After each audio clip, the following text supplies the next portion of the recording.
Hi friends, നമ്മുടെ അടുത്ത് സ്ഥിരമായിട്ട് പേഷ്യൻസ് വന്ന് പറയുന്നൊരു പരാതിയാണ്. എന്താണെന്ന് അറിയില്ല ഡോക്ടറെ, കുറച്ച് കാലമായിട്ട് മുഖത്തിന് ഭയങ്കരമായിട്ടുള്ളൊരു കരിവാളിപ്പുണ്ട്. എന്ത് ചെയ്തിട്ടത് മാറുന്നില്ല. പണ്ട് നല്ല ഫെയർ ആയിട്ടുള്ള സ്കിന്നായിരുന്നു എൻ്റെത്. പക്ഷെ ഇപ്പം എന്ന് പറഞ്ഞാൽ ആളുകൾ തന്നെ എന്നോട് ചോദിക്കാൻ തുടങ്ങി, എന്താ നിനക്ക് പറ്റിയത്, എൻ്റെ മുഖം എന്താ ഇങ്ങനെ കിടക്കുന്നത് എന്നൊക്കെ. ഞാൻ ഒരുപാട് ഫേഷ്യൽ ചെയ്തു, ഒരുപാട് ക്രീമുകൾ പുരട്ടി നോക്കി, ഒന്നും എനിക്ക് മാറ്റം തരുന്നില്ല എന്നുള്ളത്. ഇത്തരത്തിലുള്ള ഒരു ബുദ്ധിമുട്ടാണോ നിങ്ങൾ അനുഭവിക്കുന്നത്? അങ്ങനെയാണെങ്കിൽ ഈ വീഡിയോ നിങ്ങൾക്കുള്ളതാണ്. ഞാൻ doctor Hiba Abdul Majeed, doctor Basil's homeo hospital, Pandikkad, Malappuram ജില്ല.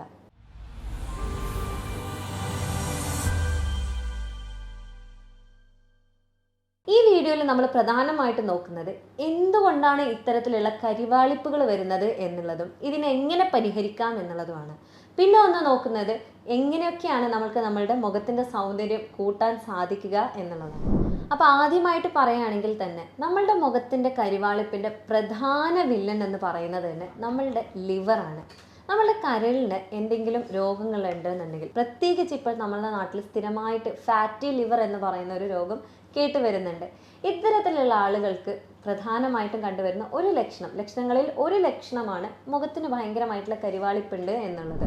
ഈ ഇടയായിട്ട് നമ്മളുടെ കോസ്മെറ്റിക് ഇൻഡസ്ട്രി കീഴടക്കിയ ഒരു കണ്ടന്റാണ് ഗ്ലൂട്ടത്തയോൺ എന്ന് പറയുന്നത്. ഞങ്ങളെല്ലാവരും അതിനോട് സുപരിചിതയായും. ഇതിങ്ങനെ ഒന്ന് കഴിച്ചാൽ മതി, ഇത്ര കാലം കഴിച്ചാൽ മതി, ഇതിൻ്റെ സപ്ലിമെൻറ്റ് വാങ്ങി കഴിച്ചാൽ മതി, നല്ല ഗ്ലോ ആണ്, സെലിബ്രിറ്റീസ് ഒക്കെ ഇത് യൂസ് ചെയ്തിട്ടാണ് ഓവർനൈറ്റ് അവർ നന്നായിട്ട് ഭംഗി വെച്ചത്, അല്ലെങ്കിൽ ഇത്ര കാലത്തിനുള്ളിൽ ഇങ്ങനെ ഒരു മാറ്റം, ട്രാൻസ്ഫോർമേഷൻ തന്നെയാണ്, ട്രാൻസ്ഫോർമേഷൻ വീഡിയോസ് എന്നെല്ലാം പറഞ്ഞിട്ട് നമ്മൾ സ്ഥിരമായിട്ട് യൂട്യൂബിൽ കാണുന്ന ഒന്നാണ്. അപ്പോൾ ഇതിൽ ഒരു പ്രധാന കണ്ടന്റ് എന്ന് പറയുന്നത് ഗ്ലൂട്ടത്തയോൺ എന്ന് പറയുന്നത് തന്നെയാണ്.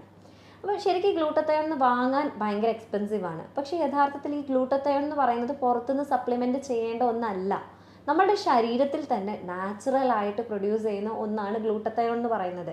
നമ്മുടെ ശരീരത്തിൽ 3 അമിനോ ആസിഡ് കൂടിയിട്ട് നമ്മുടെ ലിവറിൽ, കരളിൽ വെച്ചിട്ട് ഉണ്ടാക്കപ്പെടുന്ന ഒരു വസ്തുവാണ് ഗ്ലൂട്ടത്തയോൺ എന്ന് പറയുന്നത്.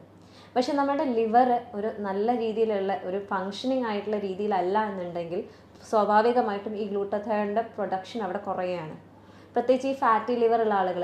അപ്പോൾ ഫാറ്റി ലിവറുള്ള ആളുകൾ പറയും, ഞങ്ങൾ കള്ളൊന്നും കുടിക്കാറില്ല, ഞങ്ങൾ ഫാറ്റി ലിവർ വരാൻ ചാൻസ് ഉണ്ടെന്ന് വിചാരിച്ചിട്ട് എല്ലാ രീതിയിലുള്ള കൊഴുപ്പുള്ള ഭക്ഷണങ്ങളും കഴിക്കാറില്ല, ഭയങ്കര കൺട്രോളിലാണ്. പിന്നെ എങ്ങനെ എനിക്ക് ഫാറ്റി ലിവർ വന്നു എന്ന് എനിക്കൊരു ഐഡിയ ഇല്ല. ഞാൻ ഇത്തരത്തിലുള്ള കൊഴുപ്പുള്ള ഒരു ഭക്ഷണവും കഴിക്കാറില്ല, എണ്ണമയുള്ള ഭക്ഷണം കഴിക്കാറില്ല, മുട്ട കഴിക്കാറില്ല, ഇതെല്ലാം പേടിച്ചിട്ട്, എന്നിട്ട് പോലും എനിക്ക് വന്നു എന്ന് ഭയങ്കര അതിശയത്തോടു കൂടെ നോക്കാറുണ്ട്. അപ്പോൾ യഥാർത്ഥത്തിൽ ഇവിടെ ഫാറ്റി ലിവർ വരാനുള്ള കാരണം കൊഴുപ്പ് മാത്രമാണോ, ഫാറ്റ് മാത്രമാണോ? അല്ല. നമ്മളുടെ ശരീരത്തിൽ ഫാറ്റി ലിവർ ഉണ്ടാകാനുള്ള പ്രധാന കാരണം എന്ന് പറയുന്നത് നമ്മൾ കഴിക്കുന്ന ഷുഗർ കണ്ടൻ്റാണ്. ഷുഗർ എന്ന് പറയുമ്പോൾ അന്നജമായിട്ട് അല്ലെങ്കിൽ കാർബോഹൈഡ്രേറ്റ് ആയിട്ട് നമ്മൾ കഴിക്കുന്ന എന്തും ആവാം.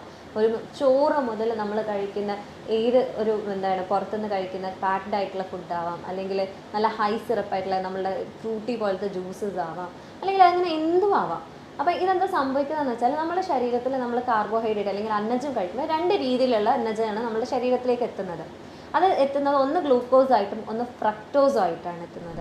ഗ്ലൂക്കോസ് എന്ന് പറയുന്നത് നമ്മുടെ ശരീരത്തിൽ ഇൻസുലിൻ അതിനെ നമ്മുടെ ബാക്കിയുള്ള സെൽസിനെല്ലാം യൂട്ടിലൈസ് ചെയ്യാൻ പറ്റുന്ന രീതിയിൽ, ഉപയോഗിക്കാൻ പറ്റുന്ന രീതിയിൽ അതിനെ കൊണ്ടുപോയി അതൊരു എനർജി ആക്കിയിട്ട് മാറ്റും.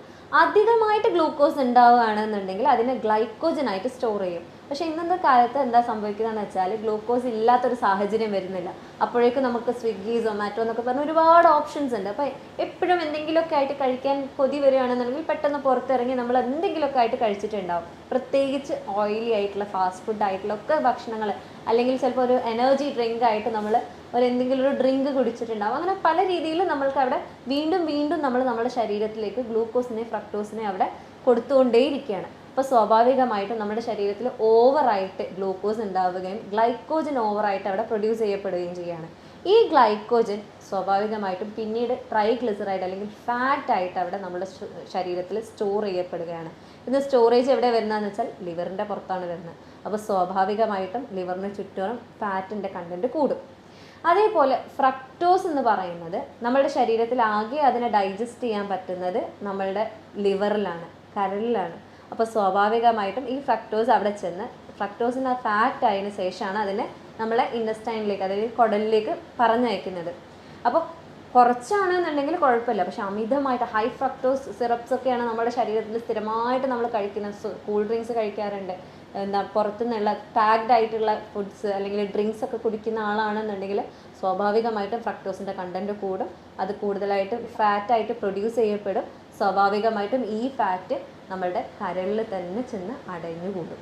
അപ്പോൾ സ്വാഭാവികമായിട്ടും നമ്മൾക്കൊരു ഫാറ്റി ലിവർ ഉണ്ടാവാനുള്ള ചാൻസ് അവിടെ കൂടുകയാണ്. അപ്പോൾ ഈ ഫാറ്റി ലിവറിനെ നമ്മൾക്ക് എങ്ങനെ ഇല്ലാതെയാക്കാൻ പറ്റും, അല്ലെങ്കിൽ നോർമലായിട്ട് ഇപ്പോൾ ഫസ്റ്റ് ഗ്രേഡ് ഒക്കെ ആണ് നിങ്ങൾക്ക് ഫാറ്റി ലിവർ എന്നുണ്ടെങ്കിൽ നമ്മൾക്ക് തിരിച്ചൊരു മരുന്നും ഇല്ലാതെ തന്നെ നോർമലാക്കിയിട്ട് കൊണ്ടുവരാവുന്നതേ ഉള്ളൂ. അതിന് നമ്മൾ ചെയ്യേണ്ട ചില കാര്യങ്ങളേ ഉള്ളൂ. അതിലൊന്നെന്ന് പറയുന്നത് നമ്മൾ ഫാസ്റ്റ് ചെയ്യുക എന്നുള്ളത്. ഇൻ്റർമീഡിയറ്റ് ഫാസ്റ്റിംഗ് ഒന്നൊക്കെ കേട്ടിട്ടുണ്ടാവും. ഇൻ്റർമീഡിയറ്റ് ഫാസ്റ്റിംഗ് എന്ന് പറയുന്നത് പല രീതിയിലുണ്ട്. ഇതിൽ 12 മണിക്കൂറെങ്കിലും നിങ്ങൾ ഫാസ്റ്റ് ചെയ്യുന്നുണ്ട് എന്നുള്ളത് ഉറപ്പ് വരുത്തുക. ഈ ഫാസ്റ്റിംഗ് ടൈമിൽ നിങ്ങൾ നന്നായിട്ട് വെള്ളം കുടിക്കുന്നുണ്ട് എന്നുള്ളതും നിങ്ങൾ ഉറപ്പ് വരുത്തുക. കാരണം എന്താണെന്ന് വെച്ചാൽ ഈ ഫാസ്റ്റ് ചെയ്യുന്ന സമയത്ത്, അതായത് നമ്മളൊന്നും കഴിക്കാതിരിക്കുന്ന സമയത്ത് നമ്മുടെ ശരീരത്തിൽ സ്വാഭാവികമായിട്ടും അന്നജം കുറയുന്നുണ്ട്, ഗ്ലൂക്കോസിൻ്റെ ലെവൽ അവിടെ കുറയുന്നുണ്ട്. അപ്പോൾ സ്വാഭാവികമായിട്ടും ഈ ഫാറ്റിൽ നിന്നും ഗ്ലൂക്കോസ് ഉണ്ടാക്കാനുള്ള ഒരു പ്രക്രിയ നമ്മുടെ ശരീരത്തിനുണ്ട്. അപ്പോൾ സ്വാഭാവികമായിട്ടും നമ്മുടെ ശരീരത്തിൽ ഫാറ്റിനെ ഗ്ലൂക്കോസ് ആക്കാനുള്ള ഒരു സാഹചര്യമുണ്ട്. അവിടെ അങ്ങനെ സംഭവിക്കുന്ന സമയത്ത് ഒരുപാട് വെള്ളത്തിൻ്റെ ആവശ്യമുണ്ട്. വെള്ളത്തിൻ്റെ കണ്ടന്റ് ഉണ്ടെങ്കിൽ മാത്രമാണ് അവർക്ക് അതിനെ ഫാറ്റിനെ ഗ്ലൂക്കോസ് ആക്കാൻ സാധിക്കുകയുള്ളൂ. അപ്പോൾ സ്വാഭാവികമായിട്ട് നമ്മൾ എപ്പോഴും വെള്ളം കുടിച്ചുകൊണ്ടിരിക്കുക, അല്ലെങ്കിൽ വെള്ളം അവിടെ സപ്ലിമെൻറ്റ് ചെയ്തുകൊണ്ടിരിക്കുക എന്നുള്ളതാണ് ഈ 12 മണിക്കൂറിൻ്റെ ഇടയിൽ നമ്മൾ ചെയ്യേണ്ടത്. മറ്റൊന്നെന്ന് പറയുന്നത് ലോ കാർബായിട്ടുള്ള ഭക്ഷണങ്ങൾ കഴിക്കുക. ഹെവി ആയിട്ടുള്ള കാർബോഹൈഡ്രേറ്റ്സ് അല്ലെങ്കിൽ എനർജി ഉള്ള ഭക്ഷണങ്ങൾ കുറച്ച് ലോ കാർബായിട്ടുള്ള ഭക്ഷണങ്ങൾ കഴിക്കുകയാണെന്നുണ്ടെങ്കിൽ, അതേപോലെ അതിൻ്റെ കൂടെ നിങ്ങൾ ഫാസ്റ്റ് ചെയ്യുകയാണെന്നുണ്ടെങ്കിൽ പഠനങ്ങൾ പറയുന്നത് 50% നിങ്ങളുടെ ഫാറ്റി ലിവറിനെ അത് അവിടെ തന്നെ കുറയ്ക്കാൻ സഹായിക്കുന്നുണ്ട് എന്നുള്ളതാണ്. പിന്നെ ഒന്ന് പ്രധാനമായിട്ട് ശ്രദ്ധിക്കുക എന്നുള്ളത്, നിങ്ങൾ പാക്ഡ് ആയിട്ടുള്ള ഭക്ഷണങ്ങൾ പരമാവധി ഒഴിവാക്കുക എന്നുള്ളതാണ്. കാരണം ഈ പാക്ഡ് ആയിട്ടുള്ള ഭക്ഷണത്തിൽ അത് ഏത് രീതിയിലും ആയിക്കോട്ടെ, ചിലത് ആഡഡ് ഷുഗർ ഉണ്ടാവും, ചിലത് ഇൻവേർട്ടഡ് ഷുഗർ ഉണ്ടാവും, ചിലത് ഹൈ ഫ്രക്ടോസ് ഷുഗർ സിറപ്പ് എന്നൊക്കെ പറഞ്ഞിട്ടുണ്ടാവും. ഇതിലൊക്കെ നമ്മളുടെ ശരീരത്തിൽ, അതായത് നമ്മളുടെ ലിവറിനെ പ്രോസസ്സ് ചെയ്യാൻ പറ്റുന്നതിനെക്കാട്ടിലും, അല്ലെങ്കിൽ നമ്മുടെ ശരീരത്തിന് ആവശ്യമുള്ളതിനെക്കാട്ടിലും കൂടുതൽ ഷുഗർ വരുന്നുണ്ട്. അപ്പോൾ സ്വാഭാവികമായിട്ടും ഈ കാർബോഹൈഡ്രേറ്റ് കൂടുതലാവുമ്പോൾ നമ്മൾക്ക് അത് അവിടെ ഫാറ്റി ലിവറായിട്ട് സ്റ്റോർ ചെയ്യപ്പെടാനുള്ള ചാൻസസ് വളരെ കൂടുതലാണ്. ഇനി മറ്റൊന്നെന്ന് പറയുന്നത്, നമ്മൾക്ക് വീട്ടിൽ തന്നെ ഇരുന്നിട്ട് നമ്മളുടെ ഫാറ്റി ലിവറിനെ ഒഴിവാക്കാൻ പറ്റുന്ന ഒരു രീതി എന്ന് പറയുന്നത്, നിങ്ങൾ 1 സ്പൂൺ മഞ്ഞൾ നിങ്ങളുടെ ശരീരത്തിലേക്ക് ദിവസവും എത്തിക്കുന്നുണ്ട്, അതിൻ്റെ കൂടെ ഒരു നുള്ളു കുരുമുളക് പൊടിയും കൂടെ കൂട്ടുന്നുണ്ട് എന്നുണ്ടെങ്കിൽ നമ്മുടെ ശരീരത്തിലുള്ള ഈ ഫാറ്റിനെ ഇല്ലായ്മ ചെയ്യാൻ ഇത് ഭയങ്കരമായിട്ട് ഹെൽപ്പ് ചെയ്യും. പക്ഷെ നമ്മൾ കറിയിലൊക്കെ യൂസ് ചെയ്യുന്ന പോലെയല്ല, ഇത് നിർബന്ധമായിട്ടും 1 ടീസ്പൂൺ ടേമറിക്, അതായത് 1 സ്പൂൺ മഞ്ഞൾ നിങ്ങളുടെ ശരീരത്തിലേക്ക് എത്തുന്നുണ്ട്, അതിൻ്റെ കൂടെ കുരുമുളക് എത്തുന്നുണ്ട് എന്നുള്ളത് ഉറപ്പ് വരുത്തുക. ഇനി നമ്മൾക്ക് ഗ്ലോയിലേക്ക് തിരിച്ചു വരാം. നമ്മുടെ മുഖത്തിൻ്റെ ഭംഗി അല്ലെങ്കിൽ മുഖക്കാന്തി കൂട്ടാൻ വേണ്ടിയിട്ട് ഗ്ലൂട്ടാത്തയോൺ നമ്മൾക്ക് പുറമേ നിന്ന് എങ്ങനെ സപ്ലിമെൻറ്റ് ചെയ്യാൻ പറ്റും എന്നുള്ളത്, അത് നമ്മൾക്ക് ഭക്ഷണത്തിലൂടെ തന്നെ നമുക്ക് സപ്ലിമെൻറ്റ് ചെയ്യാവുന്നതാണ്. ഇനി ഇതിനൊരു മാജിക് ഡ്രിങ്ക് വേണമെങ്കിൽ പറയാം.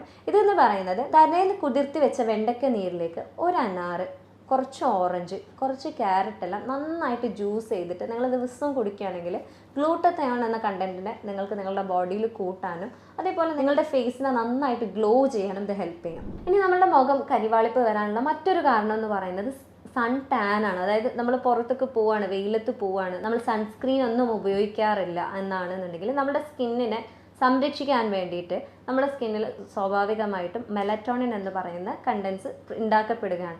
അപ്പോൾ ഒരു കരിവാളിപ്പ്, അതായത് ഒരു ഡാർക്ക് കളർ പിഗ്മെൻ്റ് ആണ്, അത് നമ്മുടെ മുഖത്തൊക്കെ വന്ന് അല്ലെങ്കിൽ നമ്മൾ എവിടെയാണോ എക്സ്പോസ്ഡ് ആവുന്ന ആ ഭാഗത്തേക്ക് ഈ പിഗ്മെൻറ്റേഷൻ വരികയും ഈ സൂര്യൻ്റെ UV റേസിൽ നിന്ന് രക്ഷപ്പെടുത്താൻ ഇത് സഹായിക്കുകയും ചെയ്യും. അപ്പോൾ സ്വാഭാവികമായിട്ടും ഈ പിഗ്മെൻറ്റേഷൻ കാരണം നമ്മൾക്കൊരു കരിവാളിപ്പ് നിറം അവിടെ ഉണ്ടാവാനുള്ള സാധ്യതകൾ കൂടുതലാണ്.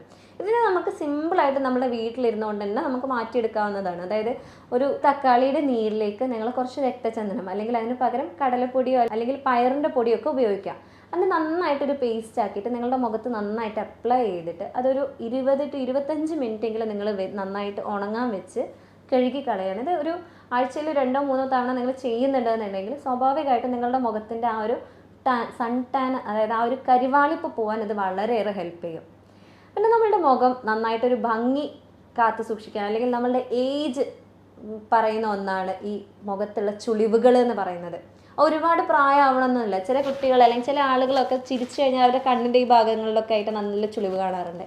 സ്ഥിരമായിട്ട് ദേഷ്യപ്പെടുക അല്ലെങ്കിൽ സ്ഥിരമായിട്ട് എന്തെങ്കിലും എക്സ്പ്രഷൻസ് ചെയ്യുന്ന ഒരാളാണെന്നുണ്ടെങ്കിൽ അവർക്ക് ഈ ഭാഗങ്ങളിലായിട്ട് സ്ഥിരമായിട്ട് എന്തെങ്കിലും ഒരു ചുളിവുകൾ കാണാറുണ്ട്, മുഖത്തിൻ്റെ ഈ ഭാഗങ്ങളിലായിട്ടൊക്കെ ചുളിവ് കാണാറുണ്ട്. ഇതിൻ്റെ ഒരു പ്രധാന കാരണം എന്ന് പറയുന്നത് ഈ സ്കിന്നിൻ്റെ ഇലാസ്റ്റിസിറ്റി അവിടെ നഷ്ടപ്പെടുന്നതുകൊണ്ടാണ്. അതായത് ഒന്ന് റിലാക്സ് ചെയ്ത് കഴിഞ്ഞ് തിരിച്ച് നോർമൽ പൊസിഷനിലേക്ക് തിരിച്ച് വരാൻ പറ്റാത്തതുകൊണ്ട്, അതായത് കൊളാജൻ്റെ കണ്ടന്റ് അവിടെ കുറയുന്നതുകൊണ്ടാണ് ഒന്നാമത് ഇങ്ങനെ വരുന്നത്. അപ്പോൾ ഇതിന് വേണ്ടിയിട്ട് സാധാരണഗതിയിൽ ബോട്ടോക്സ് ട്രീറ്റ്മെൻ്റ് ഒക്കെയാണ് പറയാറ്. നമുക്ക് വീട്ടിലിരുന്നുകൊണ്ട് തന്നെ എങ്ങനെ ബോട്ടോക്സ് ട്രീറ്റ്മെൻറ്റ് ചെയ്യാൻ പറ്റും എന്ന് നമുക്കൊന്ന് നോക്കാം. അപ്പോൾ ഇതിന് വേണ്ടത് ആദ്യം ഒരു 8 അല്ലി വെളുത്തുള്ളി നന്നായിട്ട് വേവിച്ചെടുത്തത്. ആ വേവിച്ചെടുത്തതിൽ വെള്ളം ഉപയോഗിച്ച് തന്നെ അതിനെ നന്നായിട്ട് പേസ്റ്റ് രൂപത്തിലേക്ക് ആക്കുക. അതിലേക്ക് 1.5 ടീസ്പൂൺ അരിപ്പൊടി ഇട്ട് നന്നായിട്ട് കുറുക്കിയെടുക്കുക. അത് രണ്ടും കൂടെ കൂട്ടി നന്നായിട്ട് കുറുക്കിയെടുക്കുക. കുറുക്കിയെടുത്ത ശേഷം നിങ്ങൾക്ക് എത്രയാണോ ആവശ്യം അത്രയും എമൗണ്ട് എടുത്ത് അതിലേക്ക് കുറച്ച് ആൽമണ്ട് ഓയിൽ, കറ്റാർവാഴയുടെ നീര് അല്ലെങ്കിൽ ജെല്ല്, അതേപോലെ ഒരു ഗുളിക വിറ്റാമിൻ ഇൻ്റെ ഓയിൽ, അത് പൊട്ടിച്ചിട്ട് അതിൻ്റെ ഉള്ളിൽ ഓയിൽ എടുത്തിട്ട് നിങ്ങൾ ഇതെല്ലാം മിക്സ് ചെയ്ത് നന്നായിട്ട് മിക്സ് ചെയ്തിട്ട് നിങ്ങളുടെ മുഖത്തെല്ലാം നന്നായിട്ട് പുരട്ടി തേച്ച് പിടിപ്പിക്കുക. ഇത് പലപ്പോഴും പല ആളുകളും പറയാറുണ്ട്, വെളുത്തുള്ളിയല്ലേ ഭയങ്കര സ്മെല്ലാവില്ലേ എന്നുള്ളത്. പക്ഷെ നിങ്ങളിങ്ങനെ നന്നായിട്ട് കുക്ക് ചെയ്തിട്ടാണ് എടുക്കുന്നത്, അതിലേക്ക് അരിപ്പൊടിയൊക്കെ യൂസ് ചെയ്യുന്നതുകൊണ്ട് ഇത്തരത്തിലൊരു സ്മെല്ലിൻ്റെ പ്രശ്നം അവിടെ വരികയില്ല. അപ്പോൾ ഇങ്ങനെ നന്നായിട്ട് നിങ്ങൾ ചെയ്തിട്ട് നിങ്ങളുടെ മുഖത്ത് അപ്ലൈ ചെയ്യുകയാണെന്നുണ്ടെങ്കിൽ എന്തായാലും നിങ്ങളുടെ മുഖത്തിന് ആ ഒരു ഗ്ലോ കിട്ടുകയും അതേപോലെ ഈ പറഞ്ഞ ചുളിവുകൾ മാറാൻ ഇത് ഭയങ്കരമായിട്ട് ഹെൽപ്പ് ചെയ്യും. അപ്പോൾ ഇതിൻ്റെ കാരണം എന്ന് പറയുന്നത് ഗാർലിക്, അതായത് വെളുത്തുള്ളി എന്ന് പറയുന്നത് ആൻറ്റി ഓക്സിഡൻറ്റ് നിറഞ്ഞ ഒരു പദാർത്ഥമാണ്. ഈ ആൻറ്റി ഓക്സിഡൻറ്റിൻ്റെ ആവശ്യം എന്താണെന്ന് വെച്ചാൽ നമ്മുടെ ശരീരത്തിൽ ഒരുപാട് പ്രക്രിയകൾ നടക്കുന്നുണ്ട്. അതിൻ്റെ ഒരു എൻഡ് പ്രോഡക്റ്റ് ആയിട്ടാണ് ഫ്രീ റാഡിക്കൽസ് എന്ന് പറയുന്ന കണ്ടൻസ് ഉണ്ടാകുന്നത്. ഇത് പലപ്പോഴും പല ഭാഗങ്ങളിലായിട്ട് അടഞ്ഞുകൂടാറുണ്ട്. നമ്മുടെ മുഖത്തൊക്കെ ചില ആളുകൾക്ക് ഉണ്ടാവാറുണ്ട് പിഗ്മെൻറ്റേഷൻ, കരിമംഗലം പോലത്തെ ഒക്കെ ഇഷ്യൂസ് ഉണ്ടാവാറുണ്ട്. അപ്പോൾ അതൊക്കെ ഫ്രീ റാഡിക്കൽസ് ഇവിടെ വന്ന് അടിഞ്ഞുകൂടി അവിടെ ഭയങ്കരമായിട്ട് അടിഞ്ഞുകൂടി കഴിഞ്ഞാൽ സ്വാഭാവികമായിട്ട് അവിടെ നീര് വരികയും അവിടുത്തെ കളർ മാറുകയും ഒക്കെ ചെയ്യാനുള്ള ചാൻസസ് ഉണ്ട്. അതേപോലെ തന്നെ ഇത് ഒന്നായിട്ട് വരികയാണെന്നുണ്ടെങ്കിൽ സ്വാഭാവികമായിട്ടും അവിടെ പല രീതിയിലുള്ള പ്രശ്നങ്ങൾ വരാറുണ്ട്. അപ്പോൾ ഇതിനെ ഇല്ലായ്മ ചെയ്യാൻ വേണ്ടിയിട്ട് ഹെൽപ്പ് ചെയ്യുന്ന ഒന്നാണ് ഈ ആൻറ്റി ഓക്സിഡൻറ്റ് എന്ന് പറയുന്നത്. ഫ്രീ റാഡിക്കൽസ് കൂടുമ്പോൾ സ്വാഭാവികമായിട്ടും നമ്മുടെ മുഖത്തിൻ്റെ എലാസ്റ്റിസിറ്റി അല്ലെങ്കിൽ ചർമ്മത്തിൻ്റെ എലാസ്റ്റിസിറ്റി ഒക്കെ കുറയ്ക്കാൻ അതിനുള്ള കഴിവുണ്ട്. അപ്പം ഈ വെളുത്തുള്ളി ഇവിടെ ഹെൽപ്പ് ചെയ്യുന്നത് എങ്ങനെയാണെന്ന് വെച്ചാൽ നമ്മുടെ മുഖത്തിന് ഒന്നും കൂടെ സ്മൂത്തർ ആക്കാനും എലാസ്റ്റിസിറ്റി തിരിച്ചു കൊണ്ടുവരാനും ഈ വ്രിങ്കിൾസിനെ ഇല്ലാതെയാക്കാനും ആൻറ്റി ഏജിങ് പ്രോപ്പർട്ടി ഇതിനുണ്ട്. മറ്റൊരു പ്രധാന കാര്യം എന്താണെന്ന് പറഞ്ഞാൽ വെളുത്തുള്ളിയിൽ സൾഫറിൻ്റെ കണ്ടൻറ്റ് കൂടുതലാണ്. അതുകൊണ്ട് തന്നെ ഈ സൾഫർ എന്ന് പറയുന്നത് കൊളാജൻ കൂടുതലായിട്ട് ഉണ്ടാക്കാൻ സഹായിക്കുന്ന ഒരു കണ്ടൻറ്റാണ്. അപ്പോൾ സ്വാഭാവികമായിട്ട് കൊളാജൻ്റെ ഈ പ്രൊഡക്ഷൻ അവിടെ കൂടുമ്പോൾ നമ്മളുടെ മുഖത്തിൻ്റെ എലാസ്റ്റിസിറ്റി അവിടെ കൂടാനും നമ്മളുടെ ആ ഒരു ഏജിങ് പ്രോസസ്സിന് അല്ലെങ്കിൽ ആ ഒരു ചുളിവുകൾ ഇല്ലാതെയാക്കാനും അത് കൂടുതലായിട്ട് ഹെൽപ്പ് ചെയ്യും.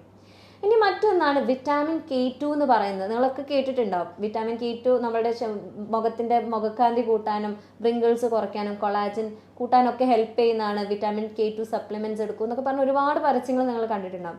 ശരിക്കും എന്താണ് ഈ വിറ്റാമിൻ K2 നമ്മുടെ ശരീരത്തിൽ ചെയ്യുന്നതെന്ന് വെച്ചാൽ ഈ വിറ്റാമിൻ K2 നമ്മുടെ ശരീരത്തിൽ കൊളാജനെ കൂടുതലായിട്ട് ഉൽപ്പാദിപ്പിക്കാൻ സഹായിക്കും. അതേപോലെ ഈ എല്ലുകളുണ്ടല്ലോ, നമ്മുടെ മുഖത്തിൻ്റെ ഒരു ഷേപ്പ് എന്ന് പറയുന്നതാണ്. ചില ആളുകൾ മുഖത്തിൻ്റെ ഷേപ്പ് കാണാൻ തന്നെ നല്ല ഭംഗിയാണ്, അതുകൊണ്ടാണ് അവർക്ക് മുഖത്തിന് അത്രയും ഭംഗി എന്ന് പറയാറുണ്ട്. അപ്പോൾ ആ ഒരു നമ്മുടെ ബോൺസിനെ നന്നായിട്ട് ഹെൽത്തി ആക്കാൻ ഹെൽപ്പ് ചെയ്യുന്ന ഒന്നാണ് വിറ്റാമിൻ K2 എന്ന് പറയുന്നത്. അതെന്താ ചെയ്യുന്നതെന്ന് വെച്ചാൽ നമ്മുടെ ശരീരത്തിലെ കാൽഷ്യത്തിനെ എല്ലുകളിലേക്ക് പോയിട്ട് ഡെപ്പോസിറ്റ് ചെയ്യാനും എല്ലുകളുടെ ബലം കൂട്ടാനും അത് ഭയങ്കരമായിട്ട് ഹെൽപ്പ് ചെയ്യും. അതേപോലെ കൊളാജൻ പ്രൊഡക്ഷൻ അവിടെ നന്നായിട്ട് കൂടുന്നതുകൊണ്ട് സ്വാഭാവികമായിട്ടും നമ്മുടെ മുഖത്തിൻ്റെ എലാസ്റ്റിസിറ്റി അവിടെ നന്നായിട്ട് നിലനിർത്തുകയും നമ്മൾക്ക് ചുളിവുകൾ വരാതിരിക്കാൻ ഭയങ്കരമായിട്ട് ഹെൽപ്പ് ചെയ്യുക. അതായത് ആൻറ്റി ഏജിങ് പ്രോപ്പർട്ടിയുള്ള ഒരു വിറ്റാമിനാണ് വിറ്റാമിൻ K2 എന്നുള്ളത്. വിറ്റാമിൻ K2 നമ്മൾക്ക് നോർമലി ഭക്ഷണത്തിൽ നിന്ന് കിട്ടുമോ എന്ന് വെച്ചാൽ തീർച്ചയായിട്ടും നമ്മൾക്ക് ഭക്ഷണത്തിൽ നിന്ന് കിട്ടും. വിറ്റാമിൻ K2 എന്ന് പറയുന്നത് ഈ ആനിമൽസിൽ നിന്ന് കിട്ടുന്ന വിറ്റാമിൻ Kനെയാണ് വിറ്റാമിൻ K2 എന്ന് ഓമന പേരിട്ട് വിളിക്കുന്നത്. അപ്പോൾ ആനിമൽസിൽ നിന്ന് കിട്ടുക എന്ന് പറഞ്ഞാൽ നമുക്ക് പാലിൽ നിന്ന്, പാൽ ഉൽപ്പന്നങ്ങൾ, ചീസ്, ബട്ടർ എന്നൊക്കെ പറഞ്ഞ പദാർത്ഥങ്ങളിൽ നിന്ന് കിട്ടാം. അതേപോലെ തന്നെ ബീഫിൻ്റെ കരളിൽ നിന്നൊക്കെ കൂടുതലായിട്ട് കിട്ടാവുന്ന ഒരു കണ്ടൻ്റാണ് വിറ്റാമിൻ K2 എന്ന് പറയുന്നത്. അതേപോലെ വിറ്റാമിൻ K2 റിച്ച് ആയിട്ടുള്ള ഒന്നാണ് എഗ്ഗിൻ്റെ മഞ്ഞ, അതായത് മുട്ടയുടെ മഞ്ഞ എന്ന് പറയുന്നത്. അപ്പോൾ ഇതൊക്കെ കഴിക്കുകയാണെന്നുണ്ടെങ്കിൽ സ്വാഭാവികമായിട്ടും നമ്മുടെ ശരീരത്തിലേക്ക് വിറ്റാമിൻ K2 കൂടുതലായിട്ട് കിട്ടുകയും മുഖത്തിൻ്റെയും നമ്മളുടെ എല്ലുകളുടെയും ഒക്കെ ഹെൽത്ത് കൂടുതലായിട്ട് മെയിൻറ്റെയിൻ ചെയ്യാനും ഇത് സഹായിക്കും. അപ്പോൾ മറ്റൊരു ഇൻഫോർമേറ്റീവ് വീഡിയോയുമായിട്ട് കാണുന്നത് വരെ ഗുഡ് ബൈ.